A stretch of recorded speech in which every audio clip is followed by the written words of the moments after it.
Este es un podcast producido por Falta 1. Te invitamos a disfrutarlo. Muy buenas tardes, amigos. Estamos comenzando este día viernes. ¿Qué día es? ¿Día? ¿Fecha?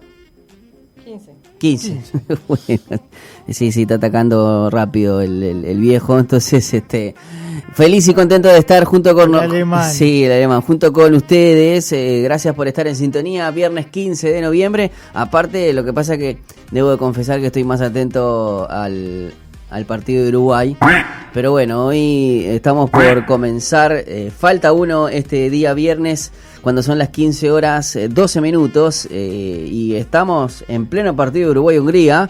Lo tenemos ahí un poquito, Colocho, para compartirlo. Ahí lo puede subir el pote, el partido. De Lozano Valverde, cambio de orientación, la baja notable Brian Rodríguez, pasa Giovanni dando pase y ahí es cuando se va por el centro. Ya casi gol, ¿no? Viene el colectivo de Uruguay, toma la iniciativa. Hubo 3 intentos. Muy bien. Bueno, felices, contentos de estar junto con ustedes este viernes una vez más. Ya se acerca el fin de semana y como cada viernes, ya es la quinta vez que digo viernes, está con nosotros la profesora Marcela Guerrero, que vamos a tocar un tema muy pero muy interesante. Se pueden comunicar con nosotros a través del 094-929-717, como lo hace Sandra, que dice buenas tardes Pipo y Colocho, y bueno, nos sumamos también a la profe. ¿Cómo andas, Colocho? Yo te saludo. Buenas tardes, un saludo para toda la audiencia. ¿Estás distraído? Porque bueno, estaba mirando el partido. Estamos a dos ojos. A dos ojos, bueno, sí, tenés dos ojos. Y bueno, está conmigo ya en este primer bloque la profesora Marcela Guerrero. ¿Cómo anda, profe? Muy bien, buenas tardes. Ni idea tenía que había partido, te podrás imaginar. Felices sus alumnos que no saben que coincida justamente tu materia, porque si podés meter un escrito. ¿Metiste alguna vez un escrito mientras jugaba Uruguay? No haría esa maldad. Ahí sí me enteraría inmediatamente que había partido cuando llego al liceo, pero la verdad que hoy ni idea tenía de que había partido. Me hubieras dicho, Pipo. Sí, no, igual tranquila, igual vamos a estar. Siempre es lindo poder compartir mientras todo el mundo está escuchando y viendo el partido. Hay tres escuchando la nosotros radio. vamos a estar Nosotros vamos a estar hablando. Hay tres como yo que no se enteran que había partido y están escuchando. O dos que estamos acá. Y ahora que se enteraron, queda uno. ¿Qué dice con nosotros? Ahí va, quédense con nosotros igual. Pero bueno, nosotros nos Por la gusta. duda, Igual si... sé que hay muchos aposionados de la historia. No sé, a mí porque me toca a mí estar acá, si no ya Pobre es más, Pipo. tengo que estar ahí. Pero bueno, hoy vamos a tocar un tema muy pero muy interesante, que lo veníamos también proponiéndolos, que es el tema de las catacumbas, que también está muy pero muy bueno, así que ya decirles las vías de comunicación también por vías de redes sociales. Y luego ya nos metemos en el tema porque tenemos 2 bloques para compartir con ustedes. Con esa palabra, imagínate, la gente escuchando el fútbol. Sí, y nosotros salimos con la catacumba. Sí, así que no esta sabés mujer sí que qué está loca de haces. todo, ahora sí que, así que bueno, ha perdido toda la razón. Vamos a decirles que también nos pueden seguir en Instagram en @falta1radio y también le dan me gusta a nuestra fanpage de Facebook y vamos a estar conectados. Profe, a ver entonces, no sé, yo cuando escucho el concepto de catacumbas, si no sé nada, lo único que me acuerdo o lo que se me viene a la cabeza es esa como un arma que de las guerras que tiraban una piedra, sí, que eran como catapultas. Estas son catapultas, claro, esas son las catapultas. Claro, bueno, pero estos son las catacumbas. Claro, sí, por eso, para la gente que no tiene ni idea dirá, ahora sí, ¿con qué van a salir? Pero bueno, no sé si querés lo empezamos ya, a lo que nos referimos. Bien. Nos estamos refiriendo a catacumbas, son cementerios, eran lugares de enterramiento. Y bueno, ¿cómo se relaciona esto con lo que venimos hablando? En realidad Mario lo había propuesto a este tema, quería saber, así que si por esas cosas nos está escuchando, y si no, bueno, que lo escuche cuando pueda el programa. Sí. le dedicamos para él. Eran cementerios. En realidad son los primeros cementerios cristianos de lo que hay registro y tienen, vamos a ver, una importancia para la historia de la iglesia bastante relevante, porque en realidad el mayor acervo pictórico que tenemos de historia del arte cristiano, del cristianismo antiguo, se encuentra ahí en las catacumbas. Y entonces eran lugares de enterramientos para los mártires, los que morían por la fe, o los cristianos que morían, pero en general hay mucha historia de mártires con las catacumbas, eran enterrados en esos lugares. Y también se había difundido mucho la idea, algunos historiadores decían, o dramatizaban un poco la historia de las catacumbas, como que eran lugares de culto. Y en realidad hay un autor que bastante actual, que es Justo González, que tiene que es historiador de cristianismo, que él dice que en realidad ahí se realizaban a veces cultos, pero que las autoridades romanas sabían que existían esos lugares, porque era común que la gente de la época enterrara a sus muertos allí. Las catacumbas debían estar fuera de Roma, están extramuros de Roma por un tema de higiene, me imagino, de que no estaban dentro de la ciudad, sino afuera, porque era un cementerio. Entonces el suelo de Roma es como volcánico, difícil de horadar, y se hacían como unos huecos, unos nichos donde se podían enterrar a las personas. Y para el cristianismo y para el paganismo mismo en Roma era importante el asunto del enterramiento, pero si pensamos en la fe cristiana, en la resurrección del cuerpo, claro, había que tener un lugar para enterrar el cuerpo de esa persona, y además por una cuestión de afecto, también era un ser querido o un líder importante que había muerto a causa de su fe. Bueno, ¿qué hacían con sus restos? Porque morían, la muerte estaba a la puerta todos los días en esas comunidades cristianas. Bueno, claro, pero por más que sean cristianos, el ciclo de la vida iba a estar, sea por viejo o porque justamente también fueron muchos mártires, muchísimos ¿no? martirizados, y tenemos que ver que en esa cultura del cristianismo antiguo, el que moría por la fe adquiría una fama de héroe, porque era alguien que daba su vida por causa del nombre, ¿no? Mismo en el Nuevo Testamento ya vemos eso.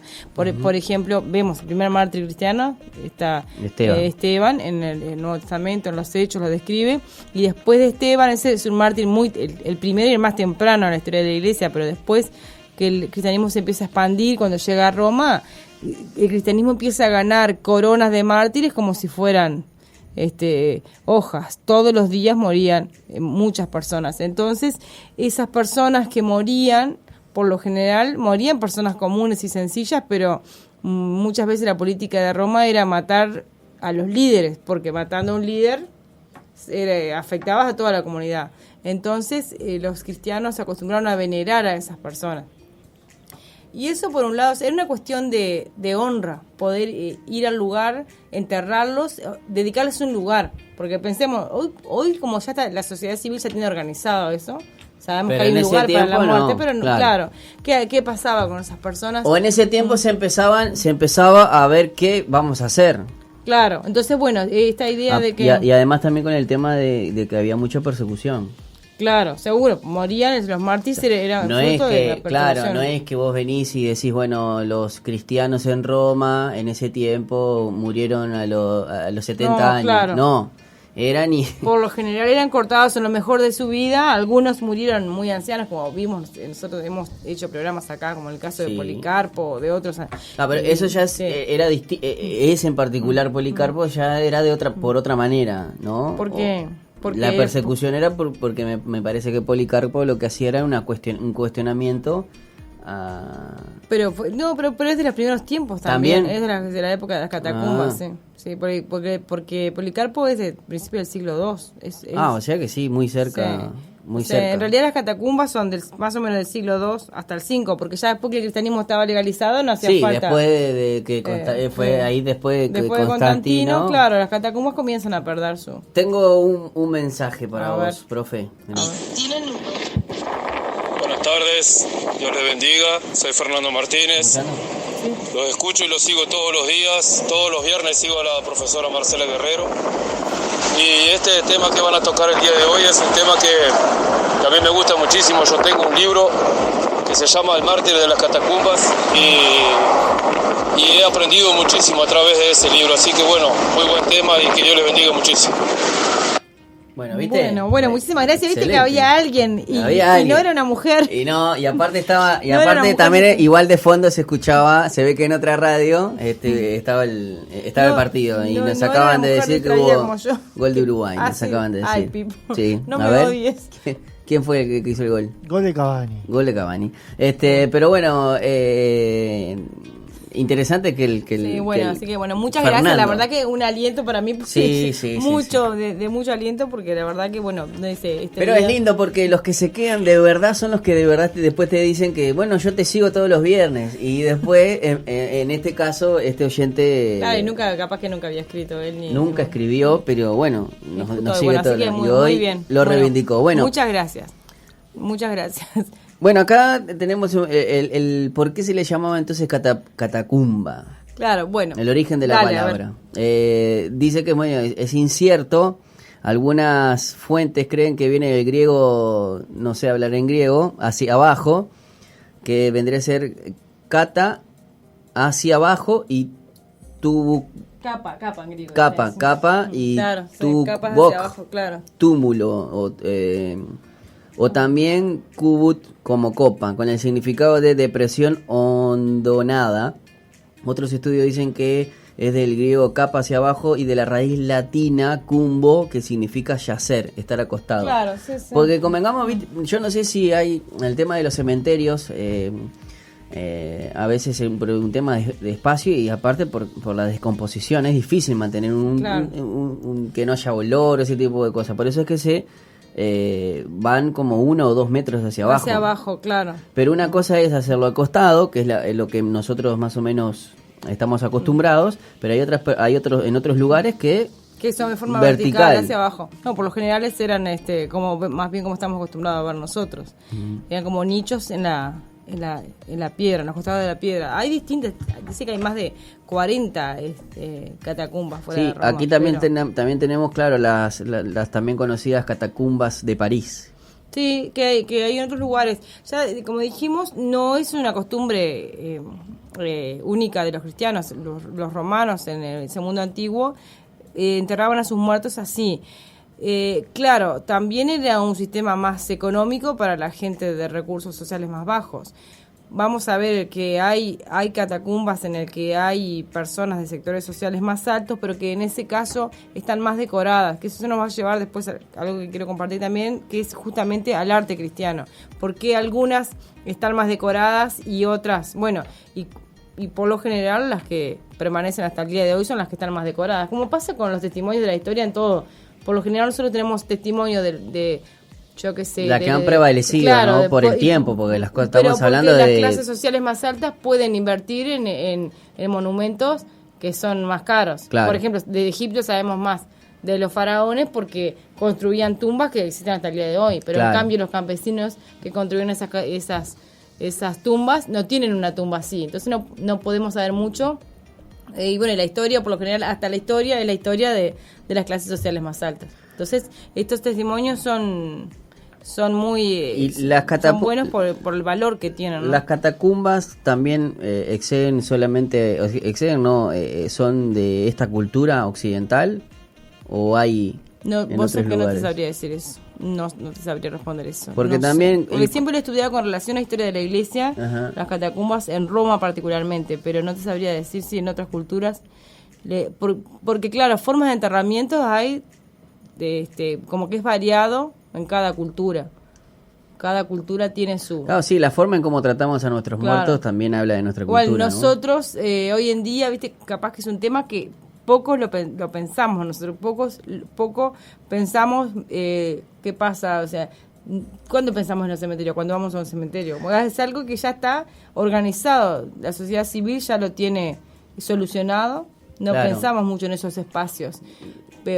Porque estamos en un momento que... No, solamente cuando te sucede o claro, cuando te toca muy de cerca o tenés que enterrar a alguien, uno ahí se pone... Claro, bueno, y para ellos, para los primeros cristianos era un lugar importante porque era el lugar donde ellos estaban, digamos que es un cristianismo en persecución. Entonces la relación que ellos tenían entre ellos es una relación de mucha afectividad, de mucha unidad. que siempre se ha dicho eso también, que a veces la iglesia en tiempos de persecución como permanece más unida. Cuando no nos entretenemos con otras cosas, o a veces igual nos estamos peleando pero en momentos en que estaba corriendo peligro la vida y la fe mismo, el cristianismo ha manifestado, o sea, el carácter que puede generar de unidad. Y bueno, y en esos primeros tiempos no había muchas iglesias. Acá hay algo que dice Juan Pablo II que me gustó mucho, lo estaba leyendo. Las catacumbas cristianas constituyen un perenne escuela de la fe, esperanza y caridad. Claro. Las catacumbas hablan de la solidaridad que unía a los hermanos en la fe. Claro, sí, claro. Ellos eran muy solidarios entre ellos, incluso eran solidarios con los que ya habían partido. Y eso, luego con el tiempo, terminó en un error, porque ellos comenzaron a venerar a sus antepasados. ¿Qué pasa? Ellos, era un lugar de enterramiento. A veces venían a celebrar el culto porque creían que la Santa Cena no solamente los unía entre sí, era un sacramento de unidad entre ellos y con Jesucristo, sino que también los unía con los antepasados en la fe. Porque claro, o sea, en una época en que la teología no estaba muy desarrollada y que hacían lo que más o menos pensaban que ellos pensaban, bueno, si los que murieron en Cristo, van a vivir, seguimos siendo uno. Y ellos iban a festejar ahí, celebraban la Santa Cena ahí, y no era algo morboso para ellos, porque para ellos eran sus hermanos en la fe. Pero ¿qué pasa? Con el tiempo se volvió una especie de veneración, porque en las catacumbas también surgieron, primero fue como un recordatorio, y se empezó a recordar el día en que habían muerto. ¿Viste la fiesta de los santos? El santuario católico tiene el día el día de los muertos. Bueno, y termina siendo eso. Ellos honraban tanto a esos líderes que habían muerto por la fe, que habían defendido la comunidad, que habían defendido la fe, que iban el día del aniversario de su muerte, como así surgió la costumbre de ir a llevarle flores, por ejemplo, a los muertos. Claro. Que en nuestra mentalidad, en todo un proceso de la mentalidad, a través de la historia, capaz que a los evangélicos hoy en día no es mucho la costumbre porque se ha procesado de otra manera la muerte, pero no siempre la muerte se vivió así. Para el siglo II lo vivían de otra manera. Hay muchas culturas, ¿no? Nosotros podemos ver, por ejemplo, nosotros asociamos la muerte con algo oscuro. Claro, y que no siempre lo ven así. Y claro, y por ejemplo, en México se celebra la muerte. Claro, bueno, ellos... no estoy hablando que cuando celebras la muerte es algo satánico, sino estoy hablando en el sentido de que celebran la muerte porque ellos creen, o en ese caso esa teología, hacen de que lo que dice la palabra, porque la palabra muerte no significa fin, sino es separación, separarse de este mundo con el un venidero, encuentro al final con el más allá. Nosotros, por eso es que a veces a mí me causa gracia a muchas personas cuando la película está Coco, que es una película, claro, que hay muchas cosas ellos creen que cuando vos dejás ya de por sí que nadie te recuerda, ahí es cuando morís. Sí. Entonces claro. hay una conexión de este mundo con el mundo de los muertos, que bueno, obviamente nosotros todo lo que es misticismo como que lo rechazamos, claro. Pero hay el tema de recordar, hoy justo se falleció una tía muy querida que es el último recuerdo de mi abuela, y hoy es un día triste y sin embargo uno trata de quedarse cuando te dicen después, porque aparte es paradójico porque después a veces los mismos cristianos te dicen, bueno, hay que quedarte con los mejores recuerdos. Y bueno, es más o menos lo mismo. Claro. Entonces no lo entendés, ¿viste? Claro. Esas contradicciones porque criticamos eso, pero no nos ponemos a pensar en las culturas y por ejemplo, México es dentro de Latinoamérica es algo excepcional a cómo ve y tiene la perspectiva de la muerte. Claro.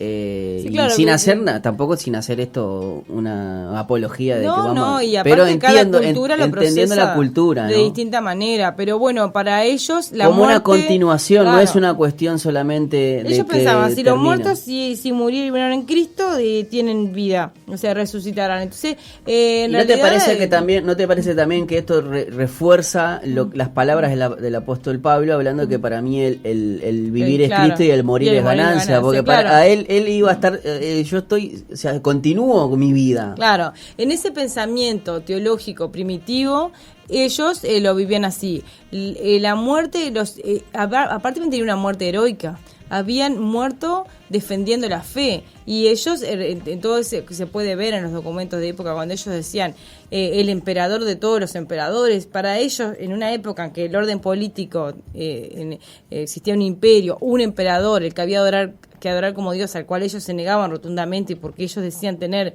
su único emperador, que era Jesucristo, morir era encontrarse con ese emperador. Entonces, los que quedaban acá no lo podían ver como algo negativo, como algo, no tenían una visión, ¿vale? Entonces ellos iban ahí a honrar la memoria de esas personas. Ahora, es increíble que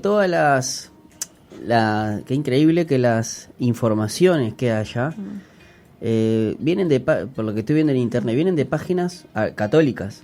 Y sí, porque el protestantismo histórico tiene, pero por lo general el protestantismo... No, porque en particular las persecuciones no se le hicieron a los protestantes, Claro, bueno, pero nosotros... Tampoco existía, o sea, tampoco había un concepto de iglesia católica. Que el protestantismo igual, o sea, hunde sus raíces en ese cristianismo primitivo, porque lo que hace el protestantismo es como decir... volver al principio, volver, claro, en realidad el protestantismo se siente que esa es su historia también.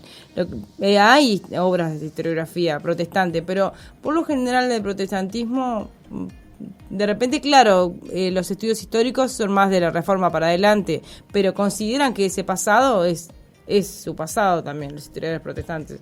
Y bueno, entonces, siglo I, siglo II, las catacumbas más antiguas que existen son más o menos de la primera mitad del siglo II, o sea, pero existen hasta el día de hoy como acervo arqueológico que se puede observar. Y ahí tenemos, por ejemplo, la que yo te decía, las catacumbas de París.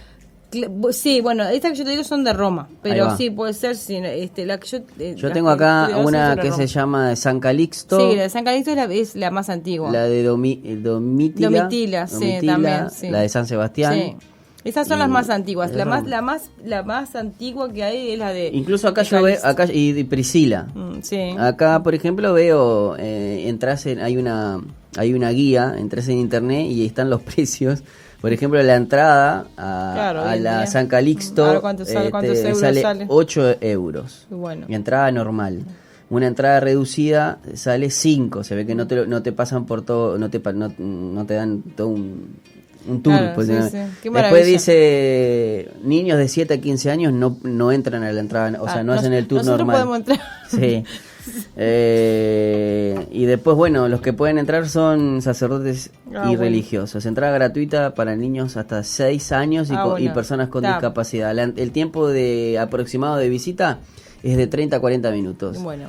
Profe, antes de seguir, vamos a irnos a una pausa, así lo procesamos todo y terminamos con el siguiente bloque con esto que son las catacumbas. Ahí vamos a hablar un poco del arte en las catacumbas. Porque hay símbolos que son muy importantes. Vamos a ir a una pausa, Colocho, y enseguida regresamos.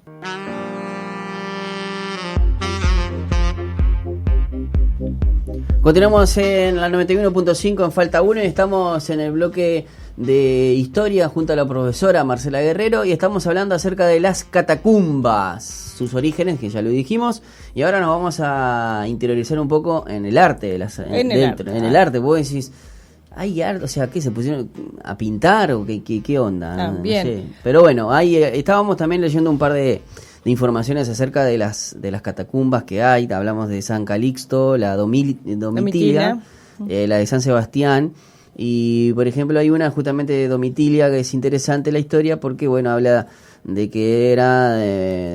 Domitila fue una de las primeras cristianas que pertenecía a la nobleza romana. Esta catacumba es la más extensa de Roma y era propiedad de Flavia Domitila, que era una noble. Era una noble romana emparentada con el emperador Domiciano. Del siglo I. Entonces, es importante, hablábamos recién con Pipo, claro que los primeros cristianos, por lo general, el cristianismo inundó los sectores sociales más bajos porque hay una esperanza justamente, Jesús viene justamente con un mensaje de esperanza. Y era difícil para un noble y alguien, era difícil, y es más, por causa de su convicción cristiana, Domiciano, este emperador romano, a Domitila. Domitila la desterró en una isla hasta su muerte. Hasta su muerte. Claro, porque bueno, Domiciano persiguió a los cristianos también como buen emperador romano, como buen exponente de paganismo clásico. Desde que se empezó a predicar el evangelio en el primer siglo hasta Constantino, que fue ¿en qué siglo? Cuarto. O sea que hubo 3 siglos y 4 siglos donde todos los emperadores... Sí, o sea, las persecuciones fueron esporádicas. Hubieron algunos emperadores que no fueron tan perseguidores, como que el primer edicto contra los cristianos fue de Nerón, que fue en el año 64. Y después de ahí, la situación jurídica del cristiano siempre dependía del emperador de turno. Si el emperador, porque la ley decía que no los buscara a los cristianos, pero si los encontraba, los tenía que matar. O sea, no, entonces algunos, era algo como pasivo, claro, como que algunos activo, emperadores algunos no se dedicaron a perseguirlos y otros sí.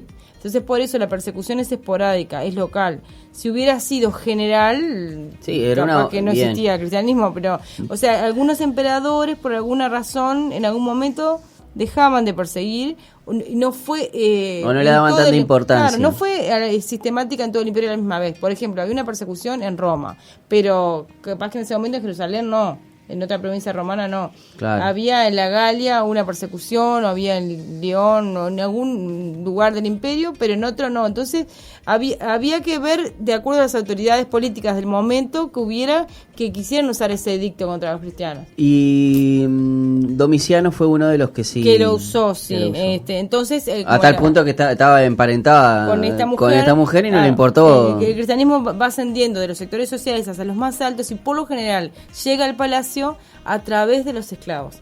Y es muy interesante cómo llega, porque llega a través de la buena conducta de los cristianos.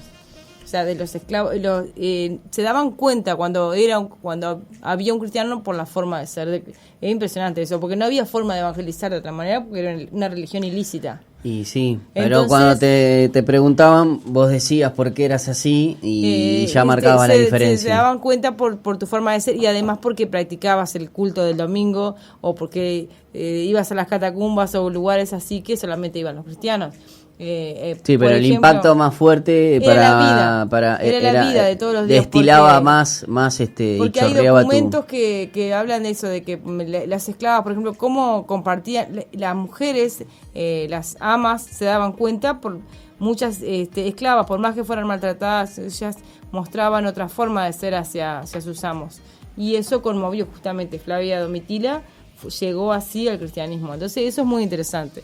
Hasta que va llegando a lugares cada vez más altos, porque bueno, para que el cristianismo llegue a ser la religión oficial del imperio, va a tener que llegar al mismo emperador. Y llegó, pero claro, más allá de que demoró 4 siglos en llegar. Más allá de que Constantino tuvo ese sueño y ese tipo de cosas, yo creo que ahí también en la corte había otras personas. La madre de Constantino ya era cristiana. Elena era cristiana. O sea, ¿cómo había llegado Elena a ser cristiana? Y bueno, había gente en la corte. Ya había obispos y hubo filósofos ya desde el siglo II que convertidos al cristianismo luego escribían, o sea, porque ¿quién defendía esa masa de cristianos? Claro, porque no solamente que muchos te dicen, bueno, sí, la religión oficial, Constantino le vino pero había ya una estructura, claro. Hubo algo que ya venía emparentado, o sea, venía como encaminado. Obviamente que el sueño influyó mucho, ¿no? Pero también la actitud de los que estaban alrededor y la mamá. Que van a influenciar. Incluso tenía soldados en el ejército que eran cristianos, Constantino también. Bueno, entonces, para ir redondeando, y nos quedará para otro día el tema del arte del cristianismo, que es un tema muy interesante, porque por lo general, nosotros pensemos, las imágenes que nosotros tenemos de Cristo, ¿cómo es que surgieron? Nos preguntaremos más, sobre todo los protestantes que no utilizamos imágenes, ¿de dónde salen las imágenes de Cristo? ¿Cuáles fueron las primeras imágenes que aparecieron? Y bueno, las primeras imágenes que hay de Cristo son las que están en las catacumbas. Pero eso no significa que sean imágenes reales. Son valiosas porque, bueno, están representando, o sea, es una obra, es un acervo pictórico para la historia del cristianismo importante, pero eso no significa que Cristo haya sido así, porque los artistas a veces pintaban modelos, y el Cristo, por ejemplo, hay un Cristo que se llama la obra del Buen Pastor, aparece pintado Cristo como el buen pastor. Esa imagen del buen pastor es de las primeras imágenes que aparecen sobre Jesús, y bueno, y aparece en la tumba de San Calixto, por ejemplo, que es una de las más antiguas. Y uno se pregunta entonces, ¿por qué? Bueno, para empezar, que los cristianos no estaban como para andar haciendo arte cuando estaban siendo perseguidos de esa manera. No había mucho tiempo, Por ¿no? lo general el arte florece cuando hay paz. Por lo general, el arte, bueno, en semejante situación de inseguridad, de persecución, el arte no podía florecer mucho. Yo tenía problemas bastante graves como para... Y por otro lado, los sectores sociales a los que primero llega el cristianismo, no había muchos artistas porque pertenecían a sectores sociales bajos y no tenían formación, porque un artista, por lo general, pertenece, y más en esa época, a los sectores sociales con formación. Tenía que pertenecer al mundo pagano y con educación. Y el cristianismo no tenía ese tipo de adeptos todavía en los primeros siglos. Y si alguien, yo creo que si hubiera sido artista, capaz que dejaba de pintar porque encontraba otra pasión. Es un cristianismo muy apasionado. Ahí podríamos decir que nace ese concepto de arte paleocristiano. Arte paleocristiano, ¿te acordás que hablamos la otra vez? Claro, sí. Que es del cristianismo antiguo, es decir, del cristianismo más antiguo. Y ahí surge entonces... justamente, no significa que el arte cristiano haya nacido en las catacumbas, pero como se ha perdido mucha cosa por las persecuciones, por los incendios, lo que queda es lo que está ahí. Porque en esas bóvedas o en esas tumbas se hacían algunas figuras simbólicas, ¿no? Sí. De ahí podemos sacar el pescadito. Por ejemplo, el pescado, que es la primera imagen que tenemos del cristianismo, aparece en las catacumbas, por ejemplo. El pescado, la vid y el buen pastor, en cuanto a figura humana, la imagen del buen pastor. Ahora, ese buen pastor, si nosotros vemos esa imagen, si vos y yo la miramos, nos va a parecer, decimos, este es Cristo, porque si ves la imagen es el buen pastor. Nosotros nos hace acordar al Evangelio de Juan capítulo 10, que aparece Jesús el buen pastor, que dice que el buen pastor subió a dar por las ovejas, y uno recuerda esos textos y aparece un joven con barba, con un corderito sobre el hombro, con una túnica de pastor y un cayado. Entonces, para nosotros, con una mentalidad, conociendo la Biblia, nosotros decimos, este es Jesús de Juan capítulo 10. Sin embargo, si alguien que no tuviera formación cristiana, pero tuviera una formación clásica, viera esa imagen, seguramente le recuerde a un personaje de la mitología griega. Y eso es porque los primeros artistas, o sea, no se sabe bien con exactitud, porque nadie lo firmó eso. Pero se cree que los primeros artistas, claro, provenían del paganismo. ¿Por qué pintaban esas imágenes? Porque eran las imágenes clásicas de cómo se representaba al ser humano, cómo se representaba al maestro. Entonces aparece representado así. Para nosotros los cristianos es el artista que hizo representar a Cristo como buen pastor. Claro.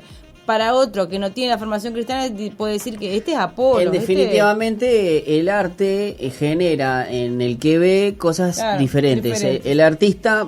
en este caso, o el que los pintó, es como nos pasa, no sé si alguna vez escuchaste cuál es el éxito de una canción, ¿no? Que cada uno le dé la interpretación. Claro. Y ahí, por ejemplo, de acuerdo a lo que uno esté viviendo y a su propia historia personal, lo interpreta. Y además, y yo siempre me acuerdo de la canción esta de José Luis Perales. ¿Cuál? A ver. La del cómo es él y cómo es él. Sí, claro. Que sí, que uno se imagina toda la película. Toda la vida pensando de que un hombre que a quien le fue infiel le pregunta, se encuentra con su mujer y le dice, ¿cómo es él? ¿En qué lugar? Y sin embargo, después cuando le hacen, después de muchos años, le hacen una entrevista, no, yo se la canté a mi hija. Sí, yo me enteré hace poco y yo también no podía creer. Entonces, claro, ahí vos ves cambia, y cuál ¿no? es y qué lindo, o sea, y qué bueno en el sentido de que una canción, un artista plasma, o sea, una letra y pueda encontrar diferentes interpretaciones que son todas válidas. Claro. Y eso no significa nos ponemos a pensar, porque a veces viste que los cristianos cuando nos ponemos necesitamos catalogar las cosas. Claro, sí. Y me pongo porque pertenezco a ese colectivo, pero no, a mí no me gusta. Yo siempre embromamos, incluso hasta cuando estábamos con el Pepino o cuando hablamos con Mario, de que uno no va al almacén a pedir un litro de leche gospel. Como que las cosas son cosas y las notas musicales son notas musicales. Las personas sí son cristianas. Claro. Y las otras personas, y yo por ejemplo en el tema de la música, para mí la música es música. Claro. No hago de que hay música cristiana o música secular. Claro. En todo caso hay artistas que son cristianos y hay artistas que no lo son y que infunden, y por eso es que hay muchas personas, porque tampoco me imagino con ese criterio, tampoco vos miras cuando vas al cine, yo creo que Avenger no la podemos catalogar, o sea, claro. A eso es lo que voy, que ese argumento debería de ser, o por ejemplo cuando queremos hacer cuando vamos a un balneario decimos Punta del Diablo y no tenemos no nos cuestionamos. Aunque capaz que sí, pero bueno, sabe, capaz que pero bueno, sí. Hay una planta que le ponen tal nombre y hacemos inconscientemente creador a alguien que es un copión. Por el nombre, claro. Y sin embargo no es así. Y bueno, en este caso lo que tenemos que saber es que el paganismo de alguna forma, o sea, los cánones de la cultura clásica se meten dentro del cristianismo a través del arte. Claro, pero también, profe, no puede ser que porque nosotros como cultura o estas personas que vivieron en ese tiempo estaban en una expansión va a la par de cómo el mundo se iba descubriendo también. Claro, no es que estamos aislados, es que nosotros tenemos un nicho y listo, y bueno, y vivimos dentro de una burbuja. No, estamos dentro de una historia del arte que influyó no solamente a nosotros los cristianos. Claro, no, el cristianismo llega a distintas capas sociales. O sea, ¿a dónde llega el cristianismo? Bueno, llega a lugares donde había paganismo. Entonces, esa persona que se volvía cristiana, pero no tenía amnesia de todo lo que había aprendido. Si era un artista, la persona se había vuelto cristiana. Entonces, ¿qué hacía? Él quería decorar una tumba. ¿Y cómo lo decoraba? De la única forma que sabía hacerlo, con los cánones del arte clásico. Claro. Entonces lo decora así. Las primeras manifestaciones del arte, de los que hay hallazgo, si hubieron antes, capaz que sí, pero no lo podemos saber. El arte es arte. El arte es arte. Es bueno, como que vos podés imaginar, yo veo ahora nosotros aquí en esta página que estamos leyendo, estamos mirando, no podemos, o sea, yo voy a una exposición de arte, del que sea, arte cristiano o no, y a mí me va a transmitir algo que capaz que puede ser totalmente lo contrario de lo que el que lo pintó. Porque hay tanto... Esa interpretación, pero en cambio en el arte cristiano que va a surgir después de acá, las normas son rígidas y tenías que interpretar, o sea, no había tanto espacio como para la libre interpretación. Si yo quiero representar en un tema de autoridad o quiero representar justamente al buen pastor, es lógico que hay algunos parámetros que tengo que seguir. En este arte paleocristiano como que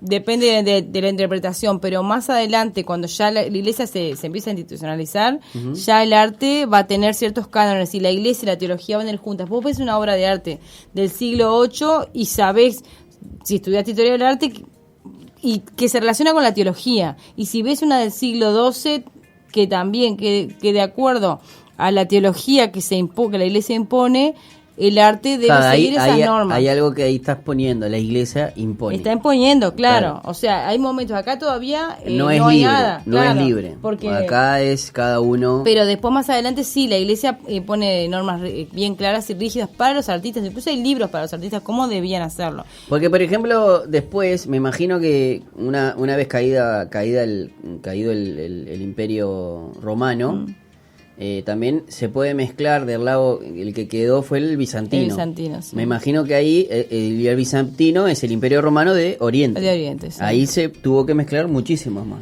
Ahí sí, pero ahí ya el arte se empieza a institucionalizar más. Y ahí se bueno, es maravilloso. Lo que pasa es que hacer por radio historia del arte es medio imposible. Porque, porque la idea es que la gente debería verlo para que pudiera uno poder compartir algo. Pero bueno, en líneas generales, en este momento, siglo I, siglo II, las obras de arte más antiguas que han permanecido son las que están en las catacumbas, que son del siglo III, principio del siglo III, como San Calixto y Flavia Domitila y San Sebastián, las que nombramos hoy, y allí hay este tipo de imágenes, como vos dijiste hoy, la del pescadito, por ejemplo, que aparece, la del vino, el pan, es un símbolo primitivo del cristianismo, y más adelante va a ser la cruz. Pero al principio es el pescado, el pan, el vino. No, acordate que la cruz en todo caso era un símbolo de muerte, claro, ¿no? de tortura, muy fuerte, claro. tortura. Entonces, en ese muy imperio cercano. romano, poner la cruz no era una buena idea ahí. O sea, y después sí, ya en la época el cristianismo es aceptado y